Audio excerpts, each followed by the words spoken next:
أعوذ بالله من الشيطان الرجيم.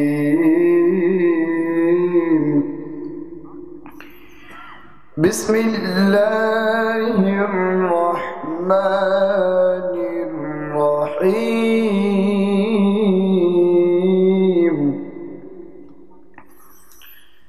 إن الله اشترى من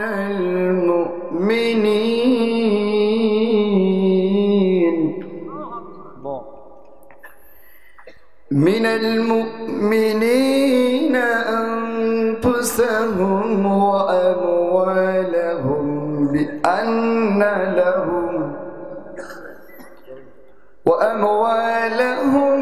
بأن لهم الجنة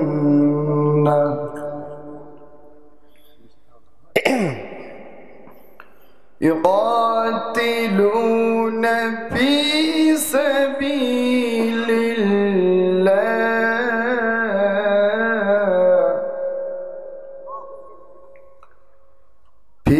سبيل الله فيقتلون ويقتلون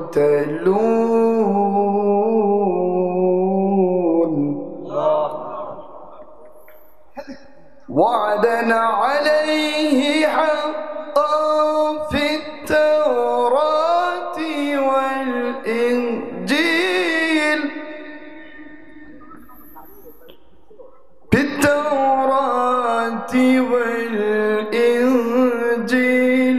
والقرآن.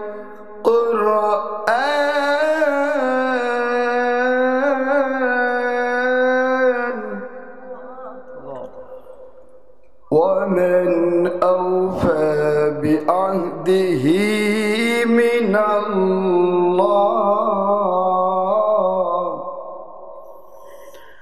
من الله فاستبشروا ببيعكم الذي بايعتم به وذلك هو الفوز العظيم.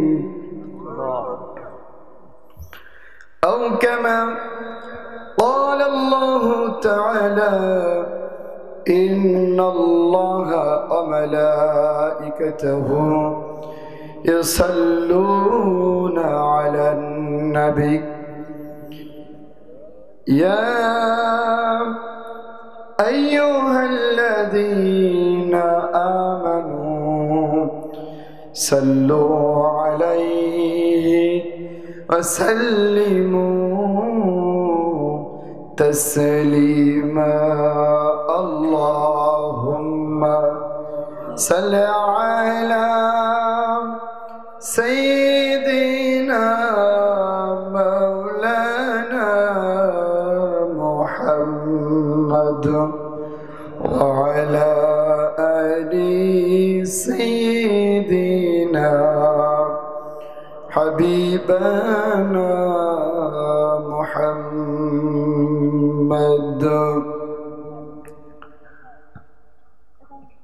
সম্মানিত উপস্থিতি, আমাদের সকলের প্রিয় ভাই বকুল ভাইয়ের পিতামাতার দোয়ার উদ্দেশ্যে আয়োজিত আজকের এই তাফসিরুল কোরআন মাহফিলের সম্মানিত সভাপতি, সম্মানিত আমার আগে কথা বলেছেন অত্র অঞ্চলের সম্মানিত খতিব সাহেব, আমার আগেই ইসলামী সঙ্গীত পরিবেশন করেছেন বন্ধুবর মাওলানা তাসলিমুজ্জামান, মঞ্চ উপবিষ্ট সঞ্চালক, আমার একান্ত আপনজন, আমার সফর সঙ্গী এবং এখানকার আত্মীয় শ্রদ্ধেয় স্যার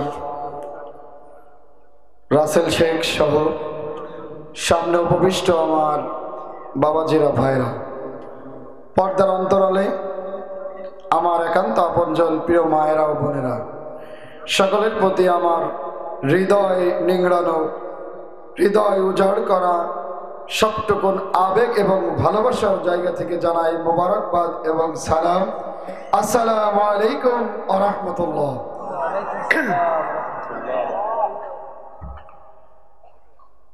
শুকরিয়া আদায় করছি সেই মহান আল্লাহ তাআলার, যে আল্লাহ সুবহানাহু ওয়া তাআলা দয়া করে, মায়া করে, মেহেরবানি করে আজকের এই সুন্দর জান্নাতি মজলিসে আমাদের সকলকে তার একান্ত করুণায় আসার এবং বসার সুযোগ দান করেছেন।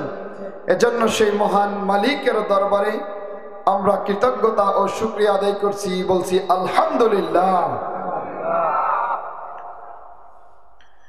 দুরূদ ও সালাম পেশ করছি সেই মহামানব, আখিরি জামানার পয়গম্বর, খাতামুন নবিয়্যিন, ইমামুল মুরসালিন, সাইয়্যিদুল মুরসালিন, আপনার আমার সকলের প্রিয় নেতা, প্রিয় নবী জনাবে মুহাম্মদ রাসূলুল্লাহ পড়ছি সাল্লাল্লাহু আলাইহি ওয়াসাল্লাম। প্রিয় উপস্থিতি, আমি আপনাদেরকে আলোচনার শুরুতেই দুটি প্রশ্ন করতে চাই। এক নম্বর প্রশ্ন, এই কোরআনের মাহফিল হওয়ার কারণে আপনারা কি খুব বেশি মনে মনে রাগ করেছেন? কে কে রাগ করেছেন একটু হাত তোলেন তো দেখি। সবাই খুশি? আলহামদুলিল্লাহ। কারা কারা খুশি আছেন একটু হাত তোলেন। নারে তাকবীর, লিল্লাহি তাকবীর। হাত নামান। সম্মানিত ভাইরা, দ্বিতীয় প্রশ্ন হলো, যদি আমি আমার বানানো কথা না বলে কোরআনের কথা বলি, তাহলে আমরা সবাই মানার চেষ্টা করব কিনা? ইনশাআল্লাহ।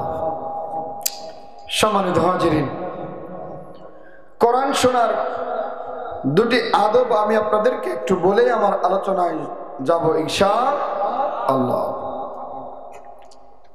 কোরআন শোনার প্রথমত আদব হলো, যারা দূরে আছেন সবাই আর একটু আগিয়ে গায়ের সাথে গা মিলিয়ে, শীতের ভিতরে কষ্ট হবে না তো, কাছাকাছি বসেন, সবাই আগিয়ে আসেন। লোক অনেক দরকার নেই, যেই কয়জন আছেন, হ্যাঁ, সব তারার মাঝে একটি চাঁদ, সব ফুলের মাঝে একটি গোলাপ। অতএব সব মানুষের ভিড়ে আল্লাহ যাদেরকে কবুল করেছেন, যারা এই কোরআনের ময়দানে আসতে পেরেছেন, আমি সকলকে কাঁধে কাঁধ মিলিয়ে এক জায়গায় দেখতে চাই। একটু আগে আসা যাবে কিনা ভাই? মাঝখানে কোনো খালি জায়গা রাখা যাবে? অনেক মুসল্লি, অনেক শ্রোতা দরকার নেই, যেই কয়জন আছেন এই কয়জনের সামনেই কোরআনের কথা বলবো ইনশাআল্লাহ। সবাই একটু আস্তে আস্তে জিকির করেন। লা ইলাহা ইল্লাল্লাহ, লা ইলাহা ইল্লাল্লাহ, লা ইলাহা ইল্লাল্লাহ, লা ইলাহা ইল্লাল্লাহ, মুহাম্মাদুর রাসূলুল্লাহ সাল্লাল্লাহু আলাইহি ওয়াসাল্লাম। সম্মানিত হাজিরিন, আমার দ্বিতীয় কথা হলো, কোরআন শোনার আদবটা হলো যে আমি কোন দল করি, কোন মত করি, কোন পথে চলি আর কোন নেতার পথে চলি, এটা আমার আপাতত ভুলে গিয়ে আমার পরিচয় হবে আমি একজন মুসলিম। কথা বলেন ঠিক কিনা?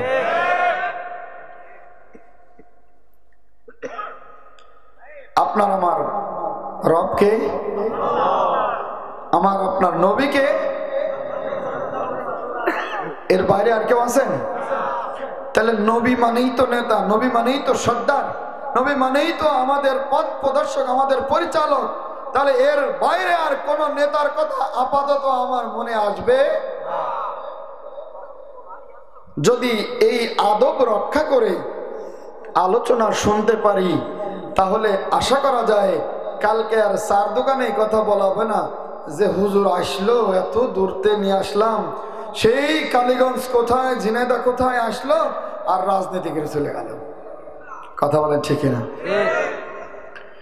সম্মানিত ভাইয়েরা আমার, আমরা সবাই মুসলমান। এক আল্লাহ আমার মালিক, এক আল্লাহ আমার সৃষ্টিকর্তা, এক আল্লাহ আমার পালন কর্তা। আমার নেতা একমাত্র মুহাম্মদ রাসূলুল্লাহ সাল্লাল্লাহু আলাইহি ওয়াসাল্লাম। এর বাইরে যদি আমি আর কোন নেতা মানি, এর বাইরে যদি আমি আর কোন রব মানি, এর বাইরে যদি আমি আর কোন পথ মানি, এর বাইরে যদি আমি আর কোন সংবিধান মানি, এর বাইরে যদি আমি আমার জীবন যাপন করি, তাহলে আমার নাম আব্দুর রহমান হতে পারে, আমি মুসলমান না। কথা বলেন ঠিক কিনা?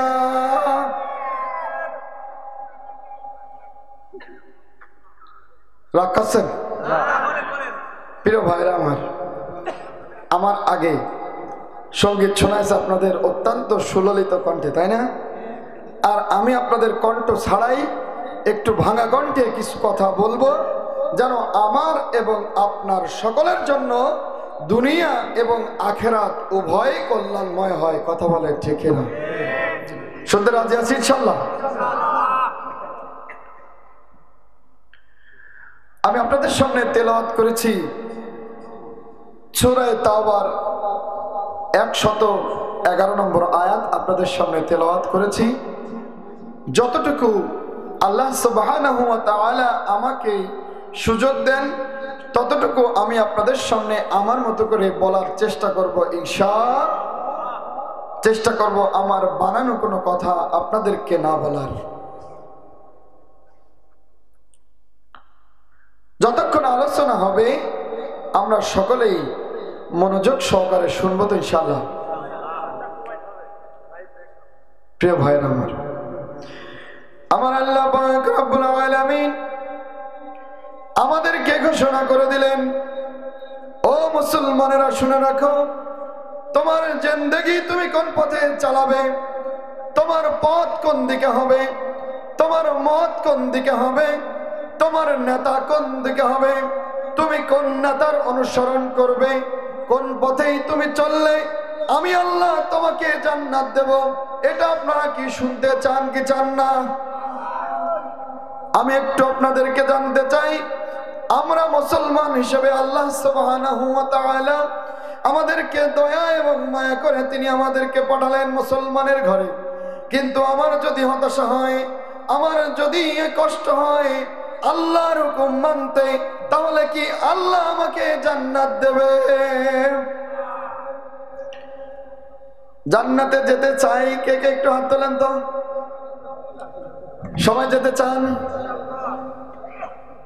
হাত নামান।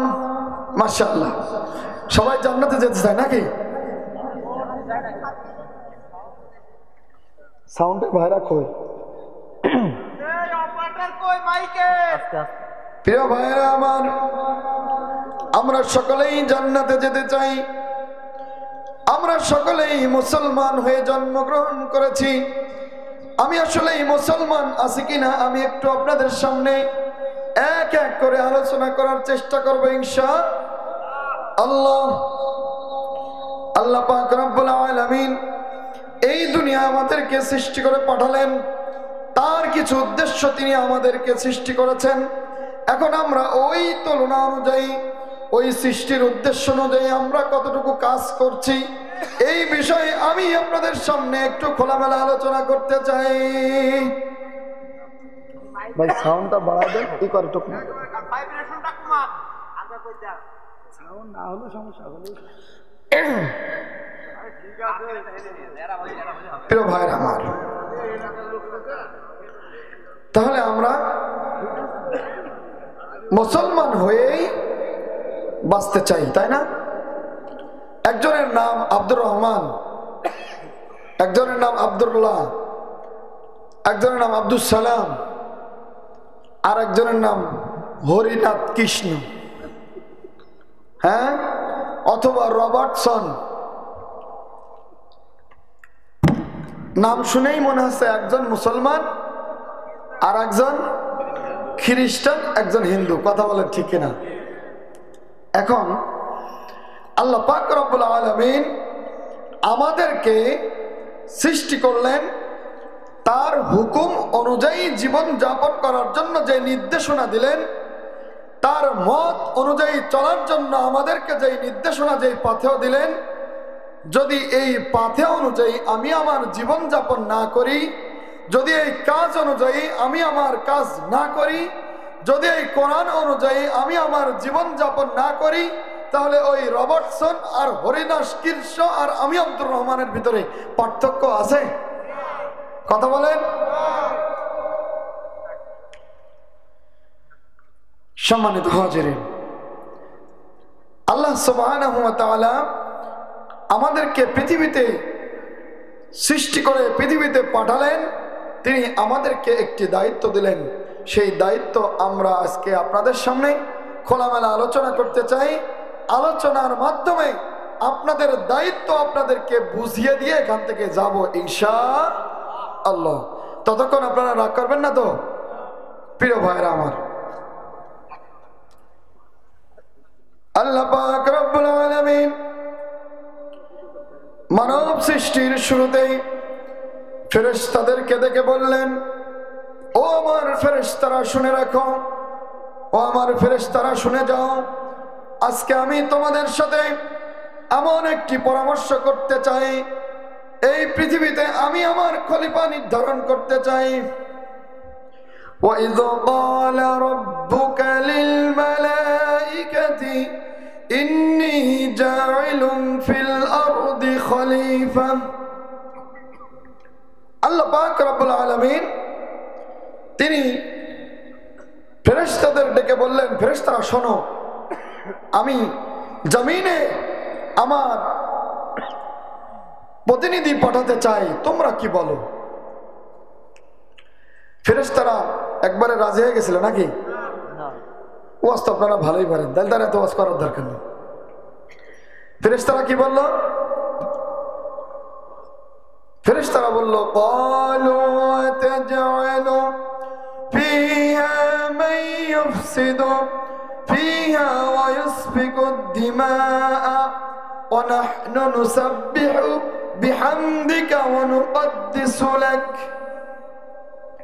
সেদিন ফেরেশতারা আল্লাহকে ডেকে বললেন, আল্লাহ তুমি ফেরেশতা, তুমি তোমার পৃথিবীতে বান্দা পাঠাতে চাও, খলিফা পাঠাতে চাও, মেনে নিলাম, বুঝে নিলাম, কিন্তু আল্লাহ আমরা একটা অনুরোধ করতে চাই।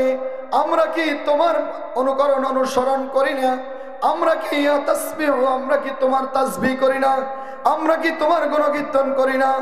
আমরা কি তোমার যে প্রশংসা করা প্রয়োজন, আমরা কি তোমার সেই প্রশংসা করি না? আল্লাহ সেদিন ফেরেশতাদেরকে ডেকে বললেন, ও ফেরেশতারা শুনে রাখো, ক্বালা ইন্নী আ'লামু মা লা তা'লামুন। ও আমার ফেরেশতারা শুনে রাখো, আমি যা জানি তোমরা তা জানো। আজকে পৃথিবীতে আল্লাহর আইন অনুযায়ী, আল্লাহর হুকুম অনুযায়ী, আল্লাহর কোরআনের কথা আপনাদের সামনে দাওয়াতি কথা বলতে চাই। আজকে এই মজলিসে যারা বসে আছেন, আল্লাহর হুকুম পালন করার উদ্দেশ্যে যদি আমরা এখানে বসতে পারি, আল্লাহর হুকুম পালনের উদ্দেশ্যে যদি আমরা কোরআন শুনতে পারি, তাহলে আল্লাহর ঘোষণা অনুযায়ী এই জান্নাতি বাগানে যারা আছে তাদেরকে ক্ষমা করে দেওয়া হলো। সুবহানাল্লাহ বাড়িতে বলেন নাকি? সম্মানিত ভাইরা, তাহলে আমরা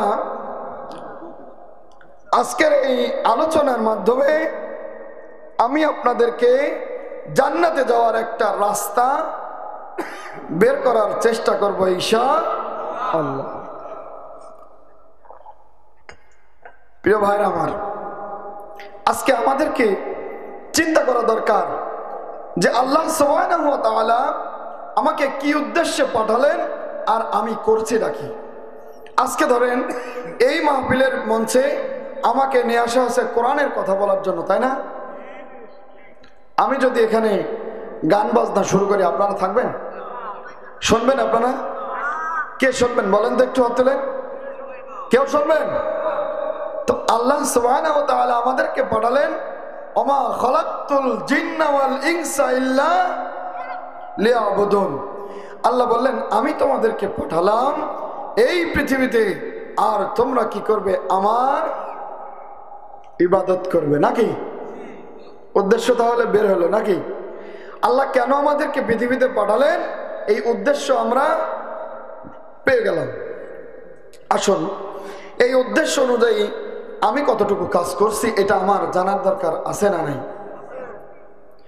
এখন আমাকে মিলাতে হবে যে আমি আমার জীবন পরিচালনা করছি, আমি আমার জীবনের আমার সময় কোন পথে ব্যয় হচ্ছে, আমি আমার জীবনের প্রতিটা 24 ঘন্টা, প্রতিটা দিন 24 ঘন্টা একটা দিন, এই 24 ঘন্টা আমি কোন পথে ব্যয় করছি, আমি আমার টাকা পয়সা কোন পথে ব্যয় করছি, আমি আমার সময় কোন পথে ব্যয় করছি, আমি কার সাথে কি কথা বলে সময় পার করছি, আমি কোন নেতার পিছনে চলছি, আমি কি কোরআনের পথে চলছি, আমি কি আল্লাহর হুকুম মতে চলছি, নাকি আমি দুনিয়ার নেতা খেতা সেতার পিছনে পড়ে আছি, এটা আমার বিবেচনা করা দরকার আছে না নাই?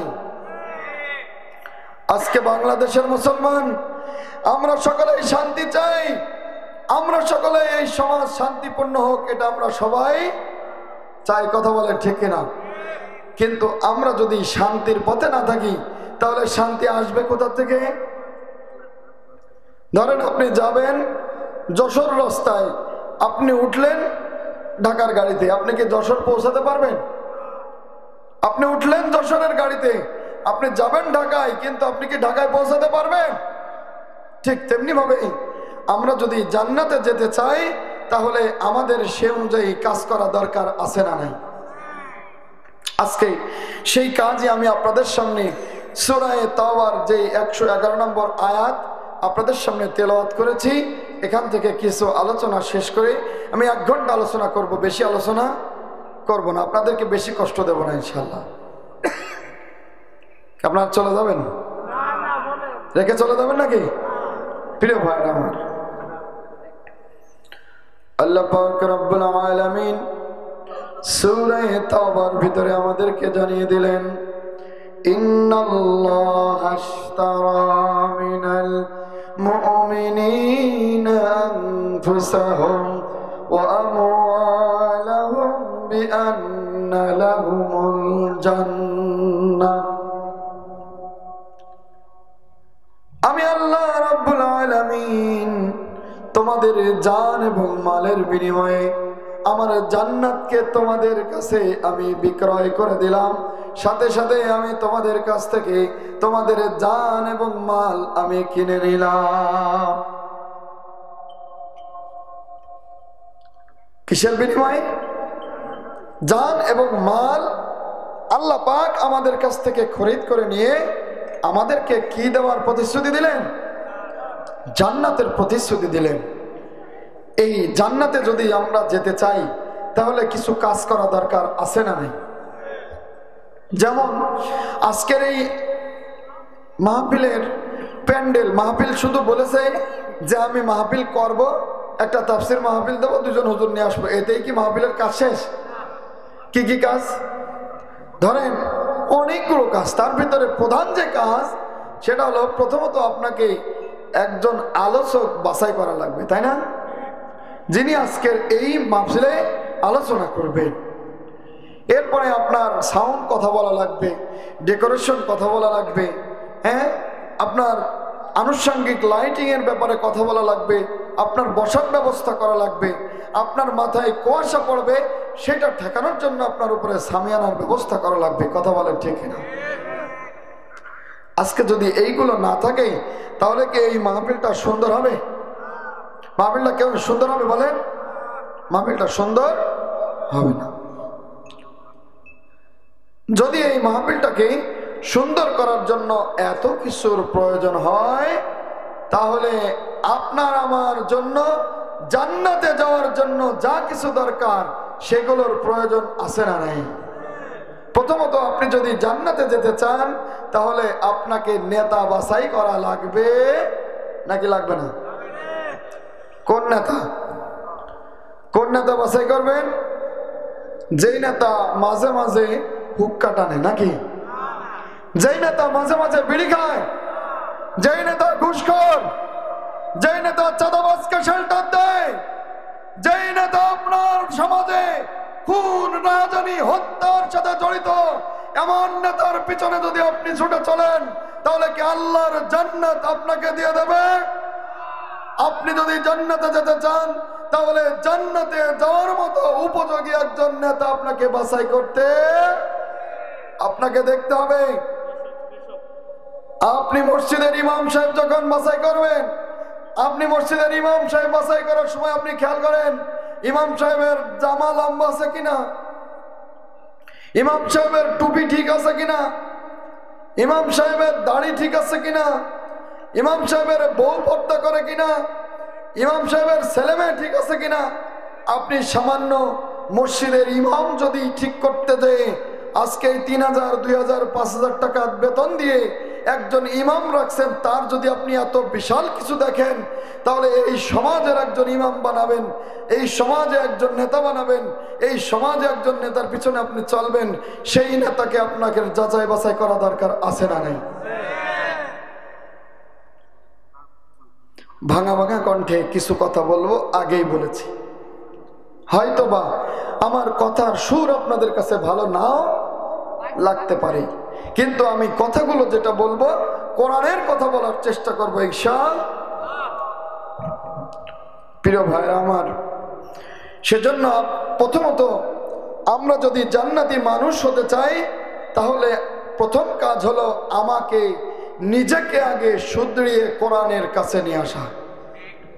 আজকে যারা কোরআন শুনতে আসেনি, আজকে এই মহল্লায় যারা কোরআন না শুনে ঘরে শুয়ে আছে, আজকে এই মহল্লায় যারা কোরআন না শুনে এখনো চায়ের দোকানে বাদামের দোকানে ঘুরছেন, আমি তাদেরকে বলতে চাই, কোরআন যদি আপনার ভালো না লাগে, যদি আপনার আল্লাহর দেওয়া এই কিতাব আপনার ভালো না লাগে, যদি আল্লাহর দেওয়া হুকুম আপনার ভালো না লাগে, তাহলে আপনি এই পৃথিবী ছেড়ে অন্য কোথাও চলে যান যেখানে আল্লাহর কোনো অনুগ্রহ আপনার প্রয়োজন নেই। কথা বলে ঠিক না?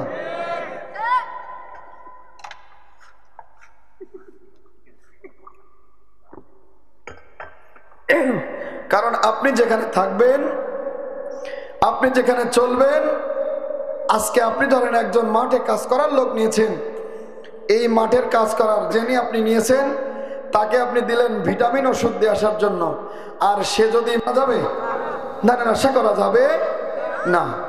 প্রিয় ভাইরা আমার, প্রিয় বাবাজিরা আমার, ঠিক তেমনি একইভাবে আপনি যদি আল্লাহকে মানতে চান, আপনি যদি নিজেকে মুসলমান হিসেবে উপস্থাপন করতে চান, আর আপনি যদি মুসলমান হয়েই কবরে যেতে চান, তাহলে আপনি আল্লাহর হুকুম না মেনে যদি কবরে যান, তাহলে আল্লাহ কি আপনার জন্য জান্নাত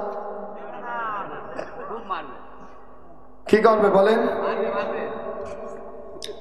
আপনি একজন জন নিয়েছেন, সে কোনো কাজ না করে আপনার কাছে যদি হাট বেলা এসে টাকা চায়, আপনি তো হাজিরা দিয়ে দেবেন নাকি?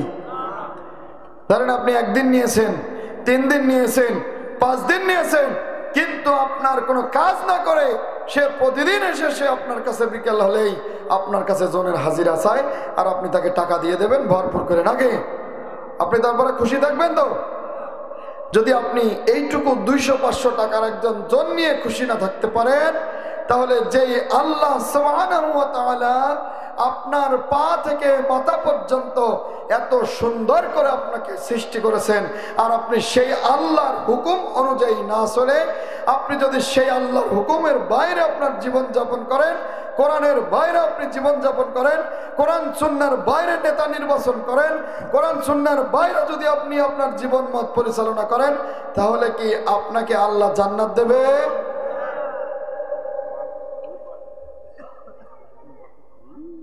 প্রিয় ভাইরা আমার, আল্লাহ পাক রব্বুল আলামিন আমাদেরকে তার পবিত্র কোরআনুল কারীমের মাধ্যমে জানিয়ে দিলেন, ইন্নাস সালাতি ওয়া নুসুকি ওয়া মাহইয়ায়া ওয়া মামাতি লিল্লাহি রাব্বিল আলামিন।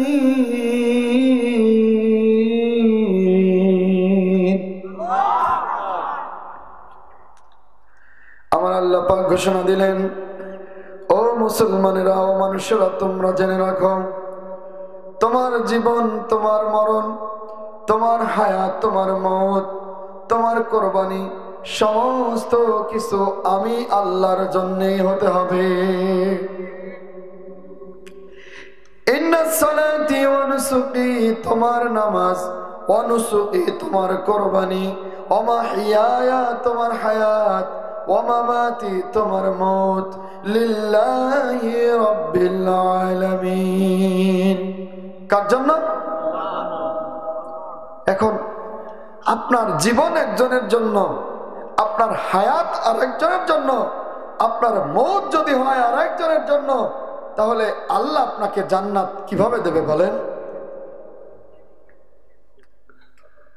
আপনি নামাজে দাঁড়িয়ে বলছেন, ইয়াকা না'বুদু ওয়া ইয়াকা নাস্তাঈন, ইহদিনাস সিরাতাল মুস্তাকিম, সিরাতাল্লাযীনা আন'আমতা আলাইহিম। আল্লাহ, তোমার কাছেই তুমি একমাত্র মালিক, মালিক ইয়াউমিদ্দিন, সেদিন বিচারের দিন, তুমি ছাড়া আল্লাহর কেউ নাই। ইয়াকা না'বুদু ওয়া ইয়াকা নাস্তাঈন, আল্লাহ তোমার শুধুমাত্র তোমার ইবাদত করি আর তোমার কাছে একমাত্র পানাহ চাই। নামাজে বলেন কি বলেন না? নামাজের মধ্যে আমরা আল্লাহর কাছে ইয়াকা না'বুদু ওয়া ইয়াকা নাস্তাঈন বলে চলে আসি, আর বাইরে এসে নেতার কাছে যেয়ে বলি, নেতাজি আপনি ছাড়া আমার আর কেউ নাই। প্রিয় নেতা, প্রিয় অভিভাবক, অনেকে ফেসবুকে স্ট্যাটাস দেয় কি দেয় না? যত সময় যুবক ভাইরা ফেসবুকের পিছনে, মোবাইলের পিছনে যত সময় নষ্ট করি আমরা, যত সময় আমরা এই দুনিয়ার পিছনে নষ্ট করি, এর 4 ভাগের 1 ভাগ সময় যদি আমি আপনি আল্লাহর দ্বীনের জন্য ব্যয় করি, তাহলে আমি আপনি আল্লাহর জান্নাত পাওয়া সহজ হয়ে যাবে। আল্লাহ পাক রব্বুল আলামিন বললেন, ইন্নাস সালাতি, আমার নামাজ। এখন আসেন আমি নামাজের বিষয়ে দুটো কথা বলি। আমরা অনেকে আছি, আজকে মাহফিলে গেলাম, নামাজ না পড়লে কেমন হয়, একটু নামাজ পড়ি। আবার অনেকে আছে জামাই বাড়িয়েছে, জামাইয়ের সামনে নামাজ না পড়লে খুব খারাপ দেখা যায়। এরকম লোক আছে না নাই? এই নামাজের নাম হলো জামাই নামাজ।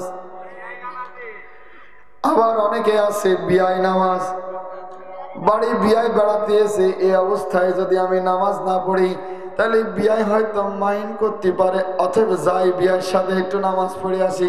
কথা বলেন ঠিক না? এই বিয়াই নামাজ অনেকে আছে, অনেকেই পড়ে থাকেন। আবার অনেক শাশুড়ি আম্মারা আছেন, জামাই বাড়ি এসে বা বিয়েন বাড়ি এসে একটু নামাজ পড়ি, আবার জামাই বিয়েন গেল, পরের দিন আমার নামাজও গেল।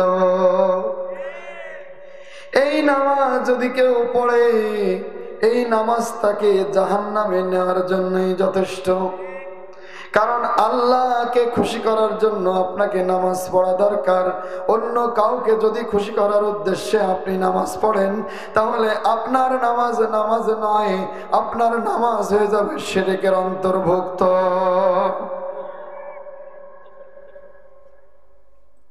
প্রিয় ভাইরা আমার, সেজন্য আল্লাহ পাক রব্বুল আলামিন 4টি কথা উল্লেখ করেছেন, আমি আপনাদেরকে সেটাই জানিয়ে দিতে চাই। আপনি একটি জামা যদি বানান, আপনার জামার ডান হাতা আছে তো বাম হাতা নেই, আপনার প্যান্টের ডান পাশ একটু বড়, বাম পাশ একটু ছোট, বিরাট স্টাইল হবে নাকি? ওইটা পরে জামাই বাড়ি বিয়াই বাড়ি ইচ্ছা মতো যাবেন?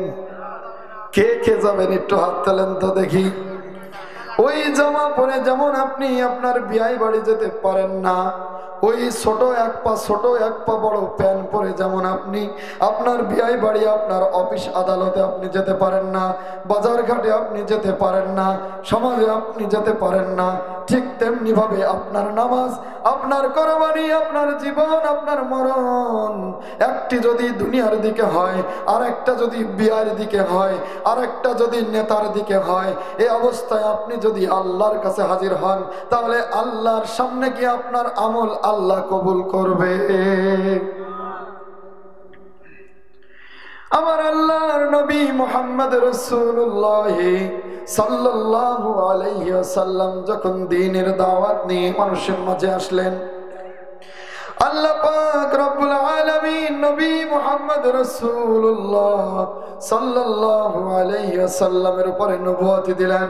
নবী মুহাম্মদ রাসূলুল্লাহ সাল্লাল্লাহু আলাইহি ওয়াসাল্লাম মানুষের কাছে গোপনে গোপনে দাওয়াত দেওয়া শুরু করলেন। কিভাবে দাওয়াত দেওয়া শুরু করলেন? গোপনে গোপনে দাওয়াত দেওয়া শুরু করলেন। এইভাবে 1 বছর, 2 বছর, 3 বছর যাওয়ার পরে আমার নবীর পরে আল্লাহর হুকুম আসলো, ও নবী মুহাম্মদ রাসূলুল্লাহ, ইয়া আইয়ুহাল মুদাসসির কুম ফাআনজির ওয়া রাব্বুকা ফাকাব্বির। ও নবী, আপনি মার কম্বল আচ্ছাদনকারী। ও আমার হাবিব, ও আমার কম্বল আচ্ছাদনকারী হাবিব, আর আপনার শুয়ে থাকার সময় নেই। এবার ওঠেন মানুষের মাঝে, আমি আল্লাহর কথা মানুষের মাঝে আপনি নারায়ে তাকবীর স্লোগান দিয়ে আল্লাহু আকবার বলে আপনি আমার ভাষা, আমার কথাগুলো মানুষের মাঝে আপনি ছড়ায়া দেন। কোন আওয়াজে? কুম ফাআনজির ওয়া রাব্বুকা ফাকাব্বির, মানে আপনি আল্লাহর নামে উচ্চ আওয়াজে তাকবীর দেন। এখন উচ্চ আওয়াজে যদি বলা হয় নারায়ে তাকবীর, এই স্লোগান শোনার পরে কারো কারো মনের মধ্যে, গায়ের মধ্যে জ্বালা পোড়া ধরে কি ধরে না? প্রিয় ভাইরা আমার, বাবাজিরা আমার, মায়েরা আমার, বোনেরা আমার, আমি আপনাদের সামনে বলতে চাই, এক শ্রেণীর মানুষ আছে ব্যাপক অ্যালার্জি ভুক্ত। ওই মানুষটার সামনে যদি আপনি আপনার সুন্দর করে বেগুন ভাজি যেমন মজা, ইলিশ মাছের বেগুন তরকারিও তেমনি মজা, কথা বলেন ঠিক না? গরুর গোশত আরো মজা, কিন্তু যার অ্যালার্জি আছে তার কি মজা নাকি অবস্থা ওই বেচারাই জানে। ভাইরা আমার, বাবাজিরা আমার, যদি কোরআনের হক কথা বলা হয়, আল্লাহর নামে উচ্চ আওয়াজে নারায়ে তাকবীর স্লোগান দেওয়া হয়, তখন কেউ সাহস করে, এমন দল আছে আমার দেশে, ওরা সাহস করে বলতে পারে না এটা আমার দলের স্লোগান, এটা দেয়া যায়, কথা বলে ঠিক কিনা? যারা দেয় তাদেরকে মৌলবাদী বলে গালাগালি করে, যারা দেয় তাদেরকে এই দেশে মৌলবাদ বলে গালি দেওয়া হয়, অথচ নারায়ে তাকবীর স্লোগান দেওয়া এটা আল্লাহর একটা অর্ডারের ভিতরে একটা, কথা বলেন ঠিক না? আজকে ইসলামী দলগুলো ছাড়া আর কেউ কি বলতে পারে? কোন দলের নেতাও যদি বলে ফেলে, চিটাগাঙে আমরা দেখেছি সাকা চৌধুরীর ছেলে একবার হাম্মাম চৌধুরী বলে ফেলেছে নারায়ে তাকবীর স্লোগান, আর সাথে সাথে তার দলের লোকজন বলা শুরু করলো, ও আমার দলের কিছু না, কথা বলেন না ঠিক না? প্রিয় ভাইরা আমার, বাবাজিরা আমার, আমরা দেখেছি বিগত 15 থেকে 17 বছর স্বৈর শাসকের যেই স্বৈর শাসন দিয়ে আমরা দেখলাম, এই স্বৈর শাসনের আমলে একটি বারও কি রাজপথে ফাঁকা ময়দানে উচ্চ আওয়াজে নারায়ে তাকবীর স্লোগান দেওয়া গিয়েছে? কোরআনের কথা বলেছেন, কোরআনের আলোচনা হয়েছে, অথচ সেখান থেকেও ধরে নিয়ে বলেছেন গোপন বৈঠক, কথা বলেন ঠিক না? বিগত 15 বছরে আমরা মন খুলে উজাড় করে দিয়ে কথা বলতে পারিনি। আমাদেরকে তাফসীর মাহফিল করতে হলেও ওদের অনুমতি নিয়েই কথা বলা লেগেছে। ওরা আমাদেরকে শিখিয়ে দিয়েছে, তোমাদের অনুমতি দিলাম, তবে অমুক বক্তা হওয়া লাগবে, অমুক বক্তা হবে, কিন্তু এই কথা বলা যাবে, আর এইটা বলা যাবে না। ঠিক না ঠিক? যদি আমি ভুল বলি তাহলে আপনারা আমার ধরাই দেবেন। বিগত 15 থেকে 17 বছর তাফসীর মাহফিল করতে গিয়ে কোনো বক্তা মন খুলে কথা বলতে পারেননি, কারণ কথা বলতে গেলেই এইভাবে মাইক কেড়ে নিয়েছে। মুখের কথা মুখে ছিল, মুখ থেকেই কত জায়গায় কত কথা কেড়ে নিয়ে তারা আমাদের জবানকে বন্ধ করে দিতে চেয়েছিল, তারা আমাদের ভাষা বন্ধ করে দিতে চেয়েছিল, তারা আমাদের দাওয়াতি কাজ বন্ধ করে দিতে চেয়েছিল।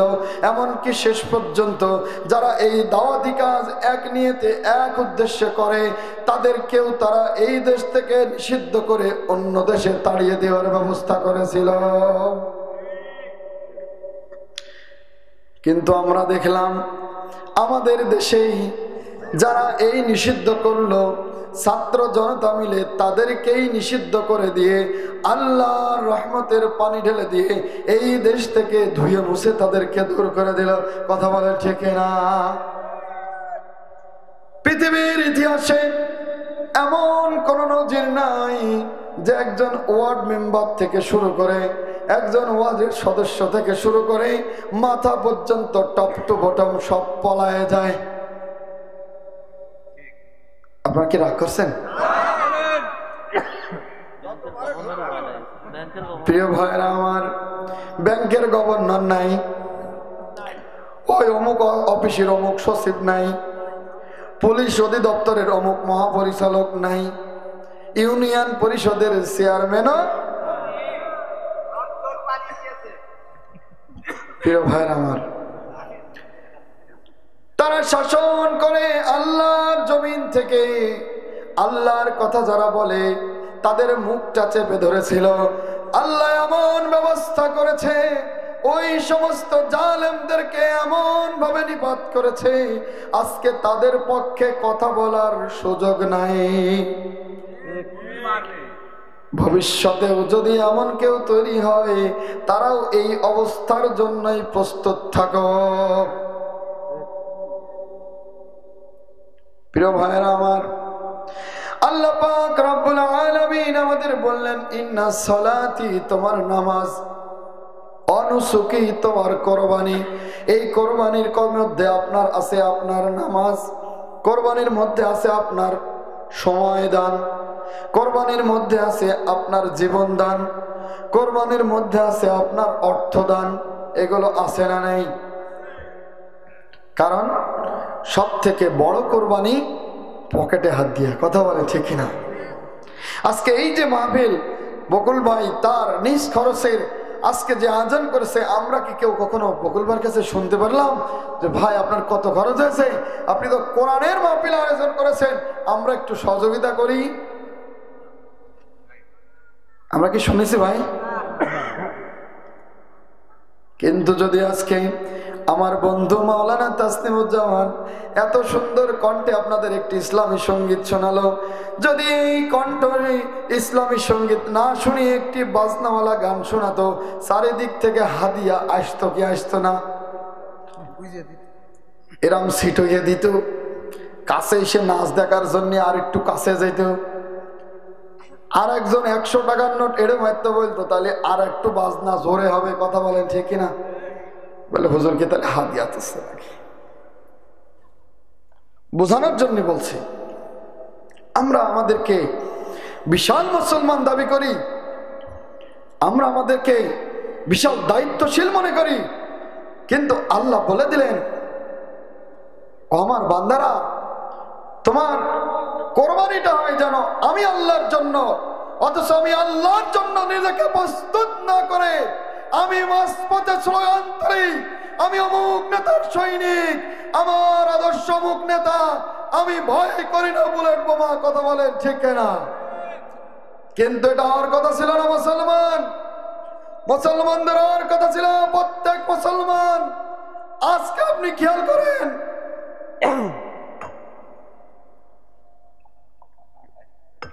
আজকে আপনি খেয়াল করেন, একজন ইসকন নেতা ধরা পড়ার কারণে আজকে ইন্ডিয়া সহ তাদের যত দোসররা আছে, সকল দোসররা আজকে ওদের পক্ষ নিয়ে কথা বলছে।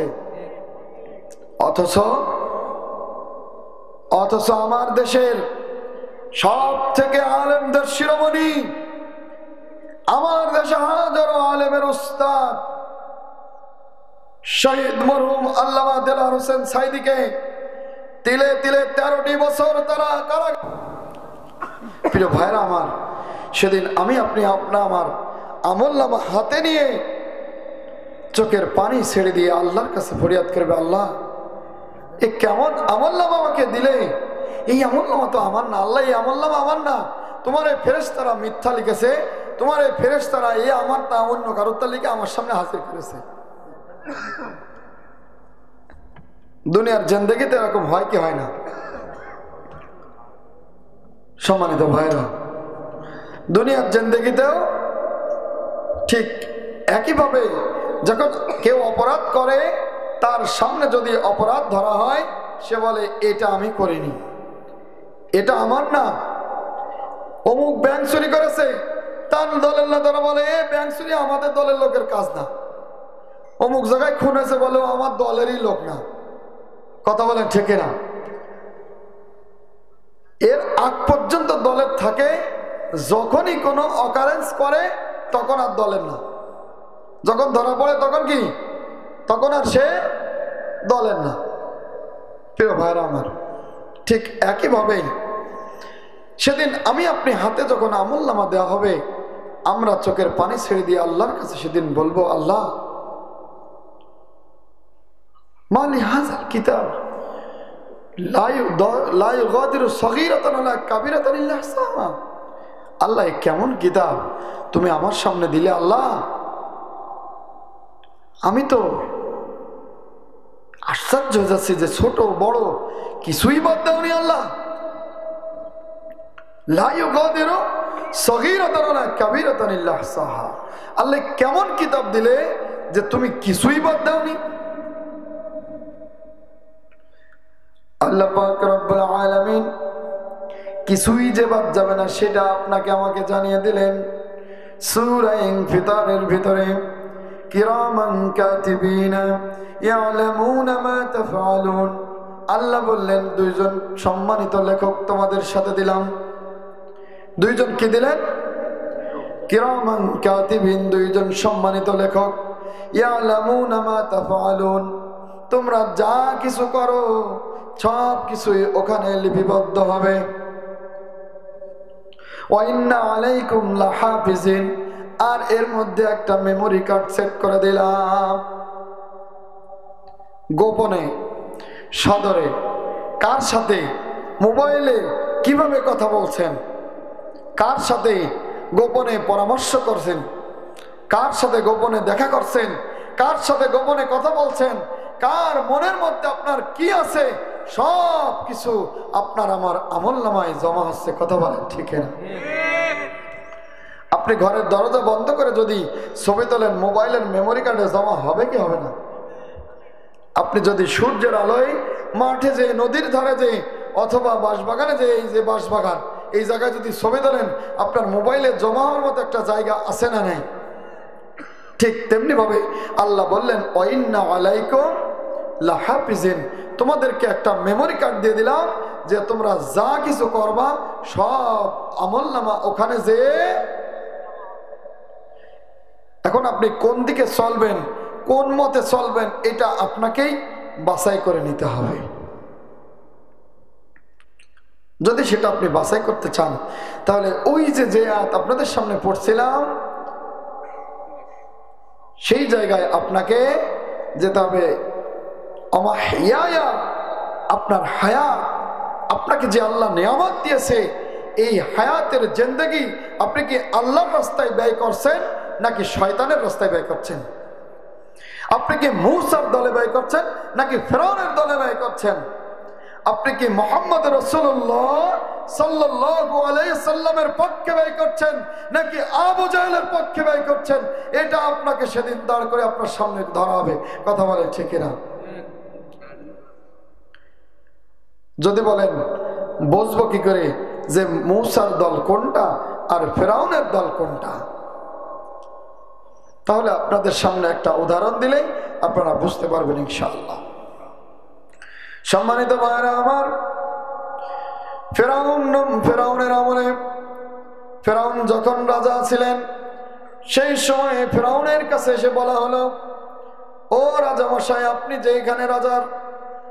যেখানে রাজাগিরি করছেন, এই সমাজে এমন একটি শিশুর জন্ম হবে যেই সমাজটাকে ওই শিশু এসে আসার পরে ওই শিশুই এই সমাজের পরিচালনার ভার সে হাতে নেবে, এই সমাজ পরিচালনার ভার সে নেবে এবং আপনাকে এই ক্ষমতা থেকে সরিয়ে দেবে।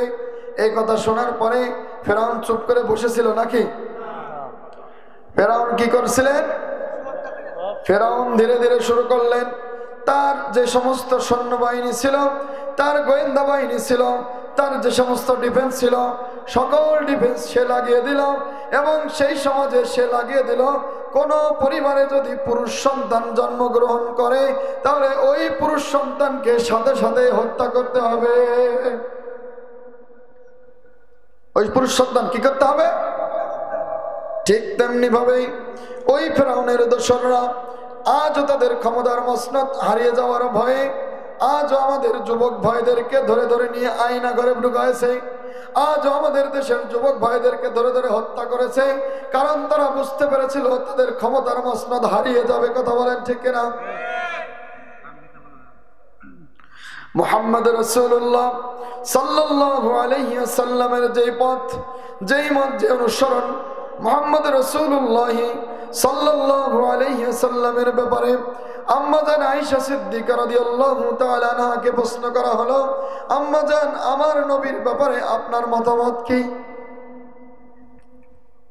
আমার নবীর জীবনের ব্যাপারে আপনার মতামতটা কি একটু বলেন। আম্মা জান আয়েশা সিদ্দিকা রাদিয়াল্লাহু তাআলা আনহা সেদিন জোর গলায় বলেছিলেন, ও আল্লাহর নবীর সাহাবী, তুমি আল্লাহর নবীর সম্পর্কে আমাকে প্রশ্ন করতে আসো, অথচ তুমি কি কোরআন পড়নি? তুমি কি কোরআন পড়নি? এই কোরআনটা আমাদেরকে আল্লাহ পাক এমনি এমনি দিলেন নাকি? বাড়িতে সুন্দর করে ভাঁজ করে রেখে দেবেন, এই জন্য কোরআন দিয়েছেন। প্রতিদিন সকালে উঠে আন্দাজে তেলাওয়াত করবেন, এই জন্য দিয়েছেন? অথবা আপনার সমাজে মানুষ মারা গেলে সেখানে যে কোরআন তেলাওয়াত করবে নাকি, সেজন্য কোরআন দিয়েছেন? আচ্ছা, আপনি কি একজন মরা মানুষ জনে নেবেন? কে জন নেবে বলেন? কেউ নেবেন? কিন্তু আমরা যে মরার পরে রাসূলের দলে দিই, বিসমিল্লাহি আলা মিল্লাতে, সবার মুখস্থ আছে না? সবাই বলেন বিসমিল্লাহি আলা মিল্লাতে রাসূলিল্লাহ। আল্লাহ তোমার নামে মাইয়াতকে মিল্লাতে, রাসূলের মিল্লাতে দিয়ে গেলাম। অথচ আপনি সারা জীবন চালাচ্ছেন ফেসবুকের পিছনে, আপনি সারা জীবন কাটিয়েছেন ওই গুন্ডা বদমাইশ লম্পটের দলের পিছনে, আপনি আপনার অর্থ ব্যয় করেছেন ওই জালেমের বিরুদ্ধে, জালেমের পক্ষে আপনি আপনার অবস্থান নিয়েছেন, ওই জালেমের পক্ষে। আপনি মজলুমের পক্ষে কখনো কথা বলেননি, অথচ মরার পরে আপনাকে কবরের শোয়ানোর সময় বলা হলো, আল্লাহ তোমার নামে দিয়ে গেলাম বিসমিল্লাহি আলা। এটা আল্লাহর সাথে সরাসরি প্রতারণা। কথা বলেন ঠিক না? আল্লাহ পাক রব্বুল আলামিন কেন কোরআন দিলেন সেটা আপনাদেরকে একটু বলতে চাই। কথা প্রসঙ্গে কথা আসে, আল্লাহ বললেন শাহরু রমাদানাল্লাযী উনজিলা ফীহিল কুরআন হুদাল লিন-নাস ওয়া বায়িনাতিম মিনাল হুদা ওয়াল ফুরকান। হুদাল লিন-নাস, হুদাল লিল কাফিরিন বলেন নাই, হুদাল লিল মুমিনিন বলেননি, হুদাল লিল মুশরিকিন সেটাও বলেননি। আল্লাহ বললেন হুদাল লিন-নাস। এই কোরআনটা এই কারণে নাজিল করলাম, এই কোরআনটা হবে সমগ্র বিশ্ববাসীর জন্য হেদায়েত স্বরূপ। কথা বলেন ঠিক না? ইসলাম কত উদার, ইসলাম কত উদার। ইসলাম আমাদের জন্য কত পরিচ্ছন্ন একটা জীবন ব্যবস্থা। Complete is the good of life. একমাত্র পৃথিবীতে একটি মাত্র ধর্ম যেখানে সব মানুষকে বড় করে দেখা হয়েছে। একটি মাত্র সার্বজনীন বলা নয়, একটি মাত্র ধর্ম, যেই ধর্ম সকল মানুষের কল্যাণে কাজ করে। কথা বলে ঠিক না? আজকে আমরা দেখেছি, আমরা হিন্দুদেরকে নিরাপত্তা দিয়েছি, আমরা হিন্দুদের মন্দির পাহারা দিয়েছি, আমাদের মুসলিম ভাইরা হিন্দুদের মন্দির পাহারা দিয়েছে। অথচ আজকে আমরা দেখেছি এক ইসকন নেতার কারণে চট্টগ্রামে আমাদের ভাইকে হত্যা করা হয়েছে। শুধু হত্যা করে তারা শেষ করেনি, সেখানে মসজিদে হামলা করে মুসল্লিদেরকেও রক্তাক্ত করা হয়েছে। কথা বলে ঠিক না? কিন্তু আজকে যদি আমরা মুসলমানরা ঘরে বসে বসে কোরআন তেলাওয়াত করি, তাহলে কি কোরআনের আসল মর্ম আমরা বুঝতে পারবো? ধরেন একটা উদাহরণ আমি এইভাবে দিয়ে থাকি, যে একজন ডাক্তারের কাছে আপনি গেলেন, অনেক টাকা ডাক্তারের ভিজিট, ধরেন 2000 হোক 5000 হোক ভিজিট দিয়ে আপনি ডাক্তার দেখালেন। দেখানোর পরে আপনি চিন্তা করলেন, এত টাকা দিয়ে ডাক্তার দেখালাম, ডাক্তারের প্রেসক্রিপশনটা খুব যত্ন করে কোটে ভরে ঘরে তুলে রাখি নাকি? ডাক্তারের প্রেসক্রিপশন খুব যত্ন সহকারে আপনি প্যাকেট করে উঠায় রাখবেন, আপনার রোগ ভালো হয়ে যাবে। কথা বলেন ঠিক না? ভালো হয়ে যাবে। ডাক্তার আপনাকে প্রেসক্রিপশন লিখে দিয়েছেন যে আপনি অমুক কোম্পানির অমুক ওষুধ কিনবেন, এটা খাবেন, তাহলে আপনি কিছুটা আরাম পাবেন। কথা বলেন ঠিক না? কিন্তু আপনি তো কোনোদিন প্রেসক্রিপশন খুলেই দেখেননি, অথচ আপনি বলে বেড়াবেন যে আমি 2000 টাকা দিয়ে ডাক্তার দেখালাম, আমি 5000 টাকা দিয়ে ডাক্তার দেখালাম, এত টাকা পরীক্ষা নিরীক্ষা করলাম, এত বিশাল দামি হাসপাতালে গেলাম, অথচ আমার মোটেই উপকার হলো না। কি হলো না? উপকার হলো না। এটা বলা আর ডাক্তারের সাথে প্রতারণা করা ঠিক এক হবে না? আরেকজন ঔষধের দোকানদার, তিনি তার ঔষধের ঘরে লিখে রেখেছেন, এখানে দেশি বিদেশি সকল ধরনের, সকল ধরনের কি পাওয়া যায়? ঔষধ পাওয়া যায়। এখন আপনি সেখানে যাওয়ার পরে বললেন, ভাই আমার তো খুব মাথায় যন্ত্রণা, একটু মাথা যন্ত্রণার ওষুধ দেন। ওই দোকানদার বলল নেই। এরপর আর একদিন যে বললেন, ভাই আমার তো খুব জ্বর এসে, একটু জ্বরের বড়ি দেন। ওই দোকানদার বলল নেই। এরপরে বললো, আমার একটু পায়ে ব্যথা, একটু ওষুধ দাও তো। বললো, ব্যথার ওষুধ আমি বেশি নিই। আচ্ছা বলেন তো, কিছুদিন পরে ওই দোকানদারকে কি আপনি ভালো দোকানদার বলবেন নাকি প্রতারক দোকানদার বলবেন? কি দোকানদার বলবেন? প্রতারক দোকানদার বলবেন। কারণ সে লিখে রেখেছে যা কাজে নেই তা। লিখে রেখেছেন যা কাজে নেই তা। আজকে আমরা মুসলমান দাবি করি, অথচ আমার ভিতরে কোরআন নেই। আমি মুসলমান দাবি করি, আমার ভিতরে পর্দা নেই। আমি মুসলমান দাবি করি, আমি জেনার সাথে লিপ্ত। আমি মুসলমান দাবি করি, আমি পাপের সাথে লিপ্ত। আমি মুসলমান দাবি করি, আমার কোরআনের সাথে কোনো সম্পর্ক নেই, আমার আল্লাহ আল্লাহ রাসূলের সাথে কোনো সম্পর্ক নেই। তাহলে আমি নিজেকে মুসলমান দাবি করা একজন ভণ্ড প্রতারক মুসলমান। কথা বলে ঠিক কিনা? যে কথা বলছিলাম প্রিয় ভাইরা আমার, তাহলে আল্লাহ বললেন, আমার হিয়া, তোমার হায়াত দিলাম, এই হায়াতের জিন্দেগির মধ্যে নামাজ একটা পাঠ। কিভাবে আপনি এই সমাজ পরিচালনা করবেন, কিভাবে আপনি জীবন পরিচালনা করবেন, কিভাবে আপনি আপনার সংসার পরিচালনা করবেন, এই সকল কিছুই কোথায় আছে? কথা বলেন। আর আপনি যদি কোরআন না পড়েন তাহলে কি পাবেন?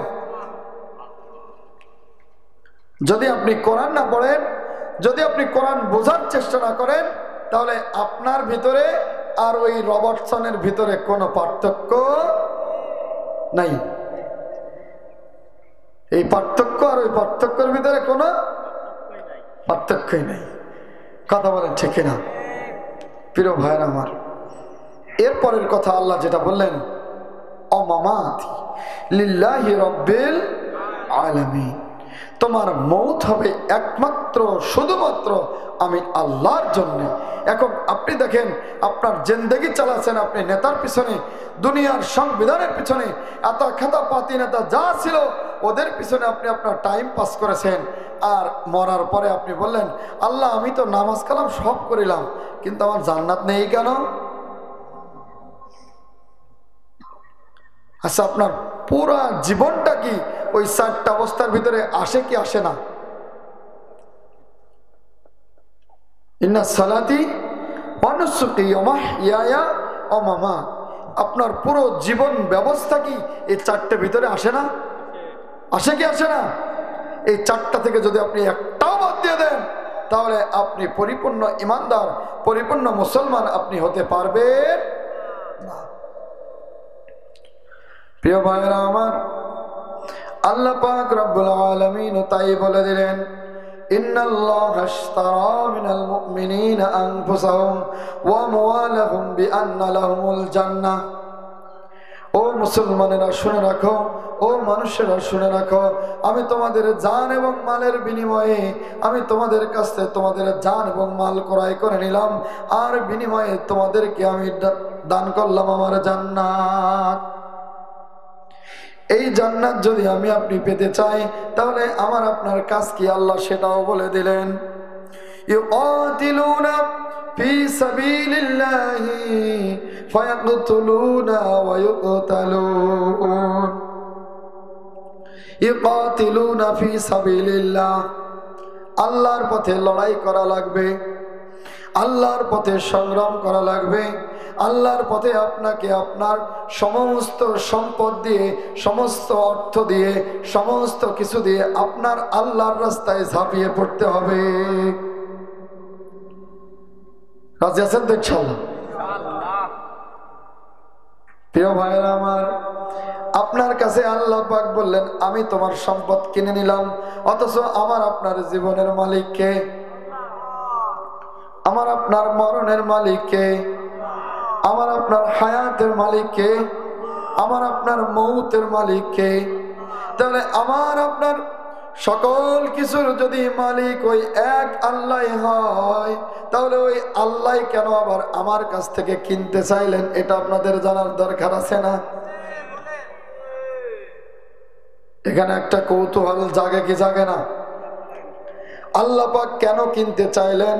আল্লাহ পাক এই কারণে কিনতে চাইলেন, আল্লাহ পাক এই কারণে আপনার সাথে বদলা করতে চাইলেন, যেন আপনি স্বাচ্ছন্দ্যে আপনার জীবন, আপনার মরণ, আপনার টাকা, আপনার পয়সা, আপনার সময়, আপনার সমস্ত কিছুই আপনি যেন আল্লাহর জন্য নির্ধারণ করে ফেলেন। মুসলমান তার কাজ হবে, আমি কথা বলছি আল্লাহ খুশি হচ্ছে না তো? আমি চলছি আল্লাহ খুশি হলো না তো? আমি দান করলাম আল্লাহ খুশি হলো না তো? আমি মানুষকে কষ্ট দিলাম, এটাতে আল্লাহ খুশি হলো না তো? আমি লেনদেনে কি ব্যবহার করছি, কি আচরণ করছি, আল্লাহ খুশি হলো কিনা, এটা আপনার হৃদয়ের মধ্যে থাকতে হবে। যদি এটা আপনার হৃদয়ের মধ্যে থাকে, তাহলে আল্লাহর ওই সেই কথা, ইয়া আইয়ুহাল্লাযীনা আমানুত্তাকুল্লাহা হাক্কা তুকাতিহি ওয়া লা তামুতুন্না ইল্লা ওয়া আনতুম মুসলিমুন। আল্লাহ পাক রব্বুল আলামিন খোলামেলা বলে দিলেন, ইয়া আইয়ুহাল্লাযীনা আমানুত্তাকুল্লাহ, ও ঈমানদারেরা যারা বিশ্বাস করেছো, তোমরা শুনে রাখো, তোমরা যদি আমি আল্লাহকে ভয় করো, তবে ভয় করার মতো করো। ইয়া আইয়ুহাল্লাযীনা আমানু, কাদেরকে ডেকে বললেন? এখানে কিন্তু হিন্দুদেরকে ডেকে বলা হয়নি, এখানে কিন্তু কাফেরদের, মুশরিকদেরকে ডেকে বলা হয়নি। এখানে বলা হয়েছে ইয়া আইয়ুহাল্লাযীনা আমানু, হে ঈমানদারেরা, ইত্তাকুল্লাহা হাক্কা তুকাতিহি, তোমরা আল্লাহকে ভয় করো যেইভাবে ভয় করা দরকার। এখন আপনি যদি গোপনে দরজা লাগিয়ে মোবাইল চালান, কেউ দেখলো না, কিন্তু মনের ভিতরে যদি ভয় আসে, আমি কি কথা বলছি আর কি পথে চলছি কেউ না দেখুক, আল্লাহ যা দেখছে, এটাই হলো তাকওয়া। এই তাকওয়ার মানে হলো সহজ বাংলা হলো আল্লাহর ব্যাপারে সচেতনতা লাভ করা। আল্লাহর ব্যাপারে কি করা? সচেতনতা। আমি আর অল্প সময় আলোচনা করে শেষ করে দেবো ইনশাআল্লাহ। আল্লাহ বললেন, ইয়া আইয়ুহাল্লাযীনা আমানুত্তাকুল্লাহা হাক্কা তুকাতিহি, হে ঈমানদারেরা তোমরা ভয় করো আল্লাহকে যেভাবে ভয় করা দরকার। ওয়ালা তামুতুন্না, তুমি মরো না, ইল্লা ওয়া আনতুম মুসলিমুন। আপনি কখন মরবেন সেটা কি আপনার জানা আছে? কখন মরবেন একটু বলেন তো দেখি, কারোর জানা আছে? অথচ আমাদের সমাজে এমন অনেক মানুষ আছে যাদেরকে যদি বলা হয় যে ভাই আসো নামাজ পড়ি, আর একটু বয়স হোক, ভাই দাড়িটা রাখো, কয় মেয়েটা বিয়ে দিয়ে নি। অথচ যদি বলা হয় ভাই আসো নামাজ পড়ো, ভাই আসো দাড়ি রাখো, কিন্তু আমরা বলে ফেলি ভাই বয়স হয়নি, কিন্তু আমরা কেউ জানি না আমার কখন মৃত্যু হবে।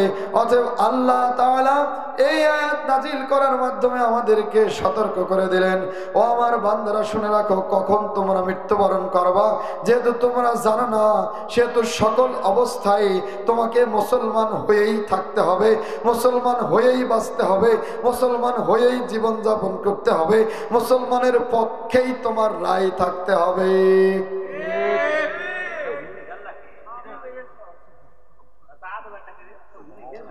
সম্মানিত ভাইরা আমার, তাহলে আমি আল্লাহ সুবহানাহু ওয়া তাআলা যেই কথা আল্লাহ জানিয়ে দিলেন, যে আমি আল্লাহ তোমাদের জানিয়ে দিলাম, ওয়ালা তামুতুন্না, তুমি মরো না, ইল্লা ওয়া আনতুম মুসলিমুন, সেই আল্লাহ জানেন কি জানেন না আমার কখন মরণ হবে? জানেন কি জানেন না? বলেন, জানে কি জানে না? আল্লাহ অবশ্যই জানে কখন আমার মরণ হবে, কিন্তু আল্লাহ সতর্ক করে বললেন, ওয়ালা তামুতুন্না ইল্লা ওয়া আনতুম মুসলিমুন, তুমি মরো না যতক্ষণ পর্যন্ত তুমি মুসলিম না হও।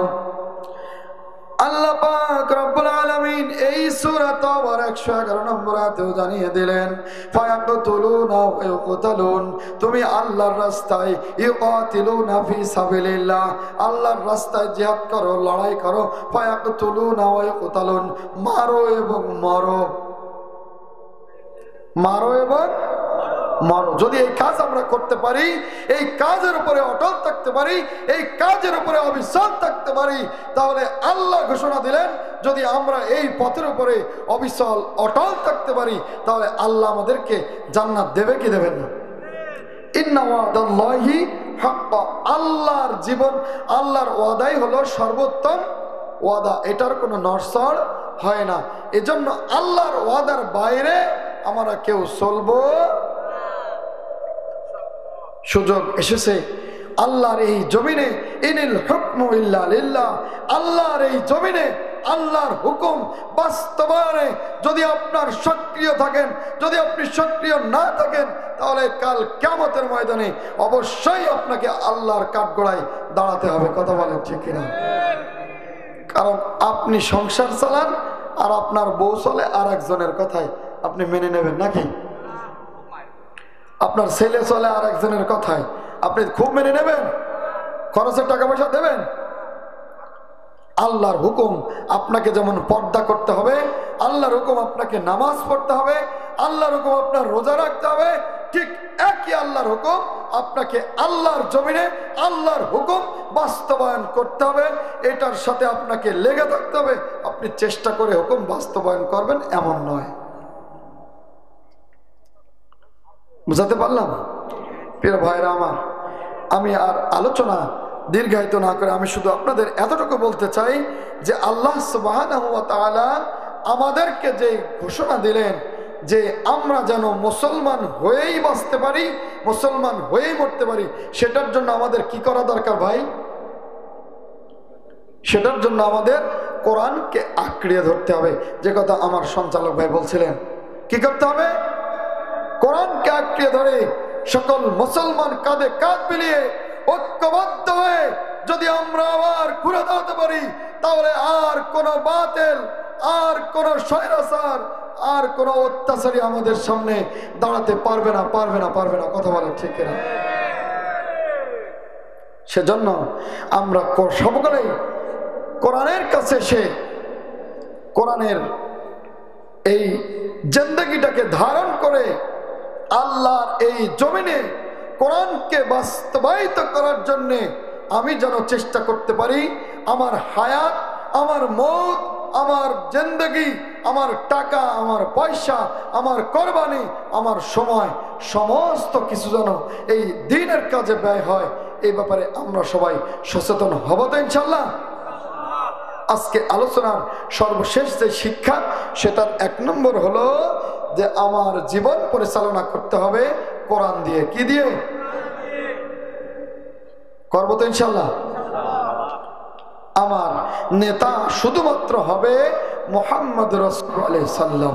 যদি কেউ মনে করে যে আল্লাহর কোরআন এক জিনিস, কোরআন দিন প্রতিষ্ঠা এক জিনিস, নামাজ প্রতিষ্ঠা আর এক জিনিস, তাহলে ওই ব্যক্তির ঈমান নিয়ে প্রশ্ন আছে।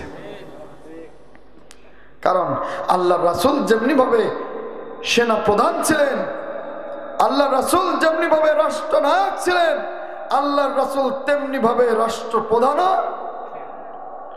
সে দায়িত্ব আপনাকে আমাকে নিতে হবে কি হবে না? সেজন্য আমাকে কাজ করতে হবে কিনা? আজকে যদি আমি আপনি মুসলমান হয়ে কোরআন অনুযায়ী যদি সমাজ প্রতিষ্ঠা না করি, কোরআন অনুযায়ী যদি সমাজ পরিচালনার চেষ্টা না করি, তাহলে ওই আবার সেই আনসার লীগ, আবার সেই স্বৈরাচার, আবার সেই নানান তাল, আবার সেই ইসকন লীগ, এরকম নানানটা আমাদের পরে এসে আবার ভূতের মতো চেপে বসে নানান ষড়যন্ত্র করে আমাদের দেশটাকে গিলে আবার মুসলমানদেরকে আবার ইসলাম থেকে সরিয়ে দেবে। কথা বলেন ঠিক না? আমার কণ্ঠস্বর সমস্যার কারণে আপনাদেরকে যেটুকু ভাঙা কণ্ঠে আলোচনা শোনালাম, আল্লাহ পাক যেন আমি সহ আমাদের সবাইকে মানার বোঝার এই দিনের উপরে আমরা যতদিন বাঁচব আমরা যেন টিকে থাকতে পারি। আল্লাহ পাক আমাদের সবাইকে সেই তৌফিক দান করুন। বলেন আল্লাহুম্মা আমিন। আখিরি দাওয়ানা আলহামদুলিল্লাহি রাব্বিল আলামিন। কেউ উঠে যাবেন না, এখন দোয়া মোনাজাত হবে। আজকের যে অনুষ্ঠান, যারা এদিক ওদিকে ঘোরাফেরা করছেন, আমি সকলকেই বসার জন্য অনুরোধ করছি। আমরা এখন দোয়া পরিচালনা করেই আমাদের এখান থেকে বিদায় নেব ইনশাআল্লাহ। সকলেই সূরা ফাতিহা পড়ি, একবার কয়েকবার দুরূদ শরীফ পড়ি।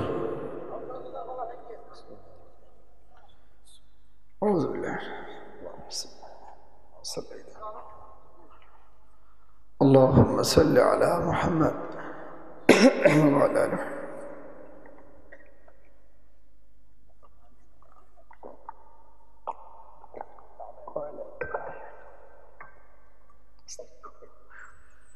আস্তাগফিরুল্লাহ রাব্বি মিন কুল্লি যামবিন ওয়া আতুবু ইলাইহি লা হাওলা ওয়া লা কুওয়াতা ইল্লা বিল্লাহিল আলিয়্যিল আযীম। আমাদের সেই বকুল ভাই কই?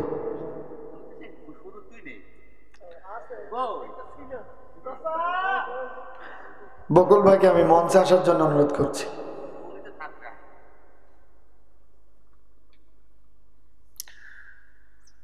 দেখেন, আজকের এই প্রথম বার্ষিকী তাফসীরুল কোরআন মাহফিল নাম দেওয়া হয়েছে। আপনারা যদি তাকে প্রতি বছর সহযোগিতা করেন, আপনারা যদি তাকে সকলেই মিলে সহযোগিতা করেন, এই মাহফিলটা যেন চালু থাকে, তাহলে অন্তত আপনাদের মাধ্যমে একটা ভালো কাজ কিয়ামত পর্যন্ত যেন জারি থাকে, এই চেষ্টা আমরা সবাই করব ইনশাআল্লাহ। আল্লাহুম্মা আমিন। ربنا ظلمنا أنفسنا وإن لم تغفر لنا وترحمنا لنكونن من الخاسرين. ربنا لا تزغ قلوبنا بعد إذ هديتنا وهب لنا من لدنك رحمة إنك أنت الوهاب. ربنا آتنا في الدنيا حسنة وفي الآخرة حسنة وقنا عذاب النار. আল্লাহ তাআলা, আমি গুনাহগার আদম, আল্লাহ কোসি কাসা মাসুম বাচ্চা তোমার প্রিয় যুবক ভাইদেরকে নিয়ে হাত তুলেছি। আল্লাহ মুরব্বীদেরকে, দাড়ি পাকা মুরব্বীদেরকে সাথে নিয়ে হাত তুলেছি।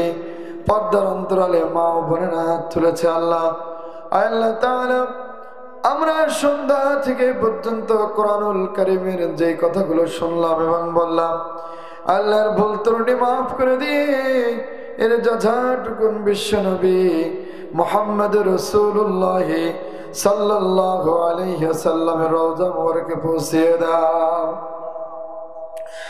আল্লাহ তাআলা মেহেরবানি করে যথাটুকু আল্লাহ কিয়ামত আল্লাহ পৃথিবীর শুরু থেকে পর্যন্ত যত মুসলমান নরনারী আল্লাহ দুনিয়া থেকে বিদায় নিয়েছে, আল্লাহ মেহেরবানি করে প্রত্যেকের রূহ মুবারকে তুমি হাদিয়াটুকুন পৌঁছিয়ে দাও।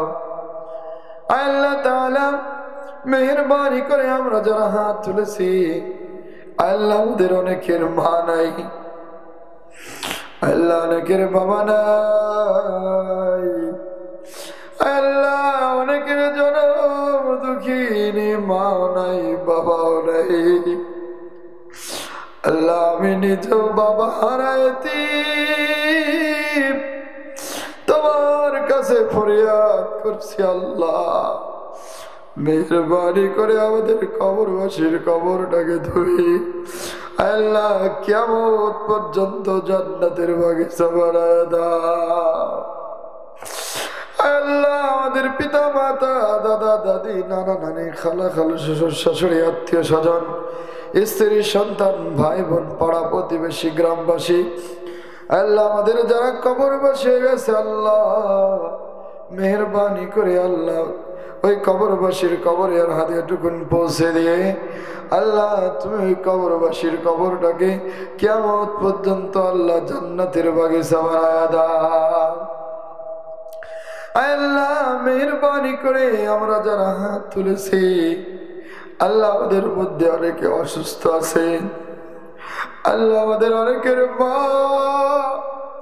অসুস্থ আছে, অনেকের বাবা অসুস্থ আছে, আল্লাহ মেহেরবানি করে ওই মা বাবাকে তুমি সুস্থতা দান করো। আল্লাহ আমার মা বিছানায় পড়ে আছে অসুস্থ, আল্লাহ তুমি আমার মার কষ্ট তো সহ্য হয় না, আল্লাহ তুমি আমার মাকেও সুস্থতা দান করো। আল্লাহ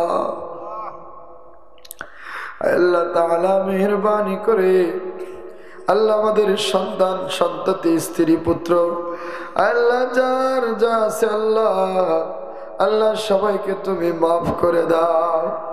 আল্লাহ আমাদের স্ত্রী সন্তানদেরকে তুমি আল্লাহ তোমার দ্বীনের জন্য কবুল আর মঞ্জুর করে নাও। আল্লাহ তাআলা মেহেরবানি করে আল্লাহ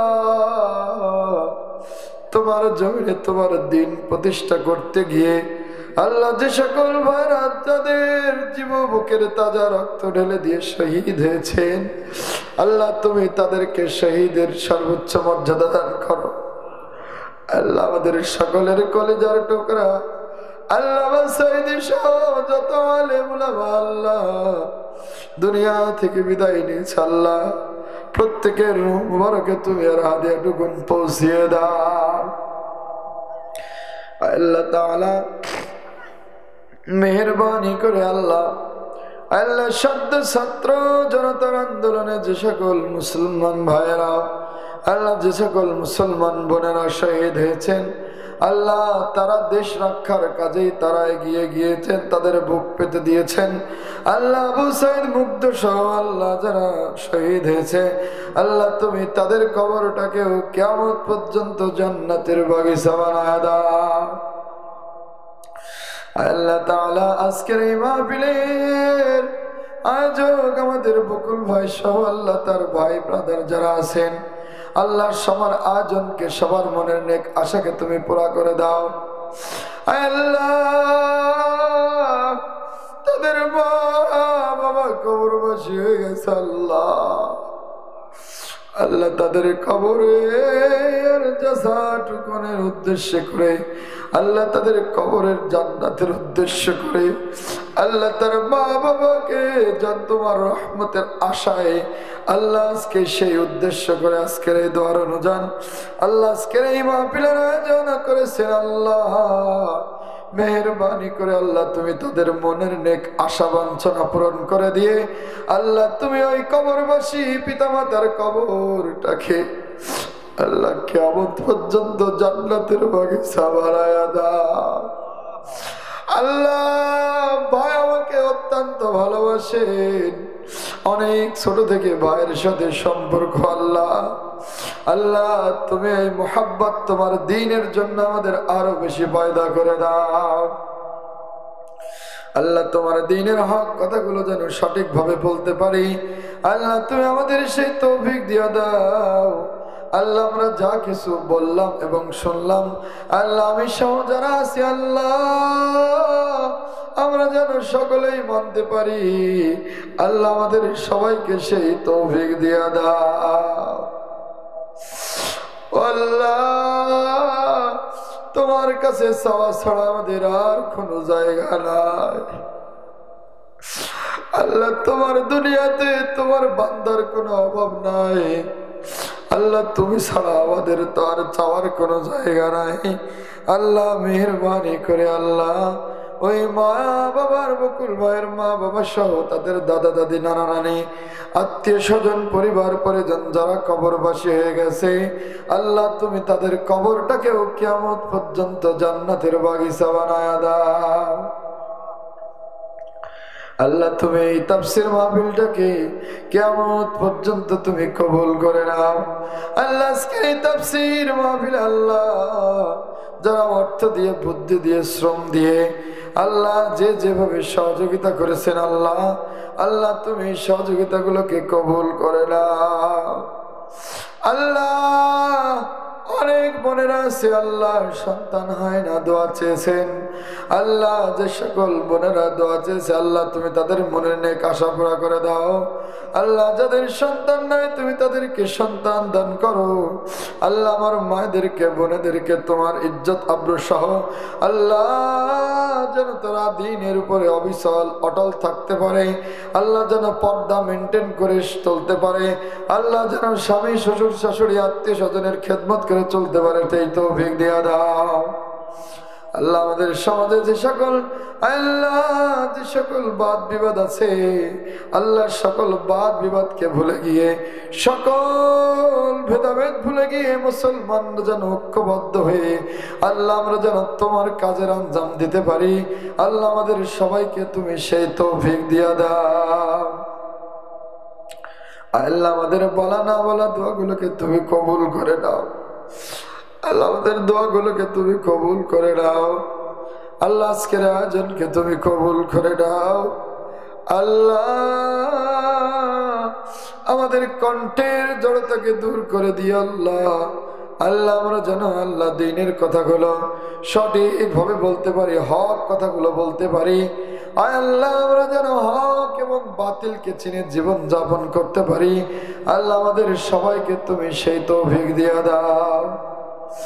আল্লাহুম্মা রাব্বিরহামহুমা কামা রাব্বায়ানি সগীরা। সকলে আমার সাথে পড়ুন, আল্লাহুম্মা রাব্বিরহামহুমা কামা রাব্বায়ানি সগীরা। সুবহান রাব্বিকা রাব্বিল ইজ্জাতি আম্মা ইয়াসিফুন ওয়া সালামুন আলাল মুরসালিন والحمد لله رب العالمين. واجعل آخرة كلمتنا عند الموت لا إله إلا الله محمد رسول